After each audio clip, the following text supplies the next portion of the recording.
ಒಬ್ಬ ಯುವಕ ಡಿಜೆ ಮುಂದೆ ಕುಣಿದು ತನ್ನ ಕಿವಿಗಳನ್ನು ಕಳೆದುಕೊಂಡಿದ್ದಾನೆ. ವೀಕ್ಷಕರೇ, ಅದಕ್ಕಾಗಿ ನಿಮಗೆಲ್ಲರಿಗೂ ಸೂಚನೆ, ದಯಮಾಡಿ ಡಿಜೆ ಮುಂದೆ ಸಣ್ಣ ಮಕ್ಕಳು, ಗರ್ಭಿಣಿಯರು, ಹೆಂಗಸರು ಇರುವುದರಿಂದ ಅವರ ಪರಿಣಾಮ ಏನಾಗುತ್ತೆ ನೀವೇ ಹೇಳಿ. ಶರೀರದಲ್ಲಿರುವ ಯಾವುದೇ ಭಾಗ ಒಂದು ಸಲ ಕಳೆದುಕೊಂಡರೆ ಅದು ಮತ್ತೆ ಚಿಗಿದು ಬರುವುದಿಲ್ಲ. ಆದ್ದರಿಂದ ತಾವೆಲ್ಲರೂ ಇಲ್ಲಿ ಒಬ್ಬರು ಡಾಕ್ಟರ್ ಹೇಳಿದ ಮಾತನ್ನು ಕೇಳಿ ತಮ್ಮ ಶರೀರದ ಬಗ್ಗೆ ಕಾಳಜಿ ಮಾಡಿಕೊಳ್ಳಿ. ಡಿಯರ್ ಫ್ರೆಂಡ್ಸ್, ಇವತ್ತು ನಮ್ಮ ಯುವ ಜನತೆಗೆ ನಾನು ಒಂದು ಕಿವಿ ಮಾತನ್ನು ಹೇಳ್ತಾ ಇದ್ದೀನಿ. ಇದು ನಿನ್ನೆ ದಿವಸ ಗಣಪತಿ ಹಬ್ಬದ ವಿಸರ್ಜನಾ ಸಂದರ್ಭದಲ್ಲಿ ಈ ಕೆರೂರಿನ ಯುವಕ ಆ ಡಿಜೆ ಸೌಂಡಿನ ಮುಂದ್ಗಡೆ, ಆ ಸೌಂಡ್ ಬಾಕ್ಸ್ ಮುಂದ್ಗಡೆ ಹೋಗಿ ನಿಂತುಕೊಂಡಿದ್ದಾನೆ. ಕೇವಲ ಒಂದು 15-20 ನಿಮಿಷ ನಿಂತುಕೊಂಡಿದ್ದಾನೆ. ಆ ಡಿಜೆ ಸೌಂಡಿಗೆ ಇವನು ಎರಡೂ ಕಿವಿಗಳು ಪೂರ್ತಿಯಾಗಿ ನಾಶ ಆಗಿದೆ. ಇವತ್ತು ನಾನು ಏನ್ ಮಾತಾಡ್ತಾ ಅವ್ನಿಗೆ ಏನು ಗೊತ್ತಾಗಲ್ಲ. ನೀವು ನೋಡ್ಬೋದು ಅವನ ದೃಷ್ಟಿ ಯಾವ ತರ ಇದೆ.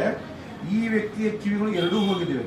ಅದಕ್ಕೆ ನಾನು ನಿಮ್ಗೆಲ್ಲ ಹೇಳ್ತಾ ಇರೋದು ಏನಪ್ಪ, ಒಂದು ಕಿವಿ ಮಾತಂದ್ರೆ, ನಾವೆಲ್ಲ ಡಿಜೆ ಸೌಂಡ್ ಮುಂದೆ ನಿಂತ್ಕೊಂಡು ಹುಚ್ಚೆದ್ದು ಕುಣಿತೀವಿ. ಆ ಧ್ವನಿಯ ಪೊಲ್ಯೂಷನ್ ಅನ್ನ ಲೆಕ್ಕ ಹಾಕುವುದಿಲ್ಲ. ಇದು ಈ ಯುವಕನ ಮೇಲೆ ಆದಂತ ಒಂದು ಪರಿಣಾಮ. ಆದ್ರೆ ಚಿಕ್ಕ ಮಕ್ಕಳ ಮೇಲೆ ಏನಾಗ್ತದೆ ಅಂತ ನಾವು ಯಾರು ವಿಚಾರ ಮಾಡೋದಿಲ್ಲ. ಹೊಟ್ಟೆಲಿರ್ತಕ್ಕಂಥ ಪ್ರೆಗ್ನೆಂಟ್ ವುಮನ್ಗಳು, ಹೊಟ್ಟೆಲಿರ್ತಕ್ಕಂಥ ಮಗುವಿನ ಬುದ್ಧಿಮಾಂದ್ಯನೂ ಹೋಗುತ್ತೆ, ಹೃದಯ ದೌರ್ಬಲ್ಯ ಆಗ್ಬೋದು, ಹಾರ್ಟ್ ಅಟ್ಯಾಕ್ ಆಗ್ಬೋದು. ಇವತ್ತು ಇದು ಒಂದು ಜ್ವಲಂತ ಉದಾಹರಣೆ. ನನ್ನ ಮುಂದೆ ಕುಂತಿದ್ದಾನೆ ಈ ವ್ಯಕ್ತಿ. ಅವನು ಎರಡೂ ಕಿವಿಗಳು 95% ಹೋಗಿದೆ, ಕೇವಲ 5%. ಅವನು ಜೋರಾಗಿ ಮಾತಾಡಿದ್ರೆ ಮಾತ್ರ ಕೇಳುತ್ತೆ. ನಾನು ಇಷ್ಟು ಸಾಮಾನ್ಯವಾಗಿ ಮಾತಾಡ್ತಿದ್ರು ಅವ್ನಿಗೆ ಏನು ಕೇಳೋದಿಲ್ಲ. ಯಾಕಂದ್ರೆ ಅವನ ವ್ಯಕ್ತಿಯ ಒಂದು ಹಾವಭಾವ ನೋಡ್ಬೋದು. ಆ ವ್ಯಕ್ತಿಯ ಪೂರ್ತಿಯಾದಂಥ ಕಿವಿಗಳು ನಾಶವಾಗಿದೆ.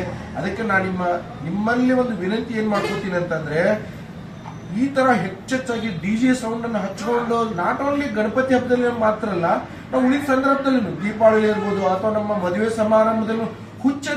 Thanks for watching. Read, discuss and debate with editor Dr. Yan Prashant Rao. Wanted reporters in print, digital and visual media for Bharat Vaibhav Daily Newspaper, BV News 5 Channel and BV Fast Web News from all the talukas of Karnataka, Goa and Maharashtra. If interested, send your resume to 9019229369.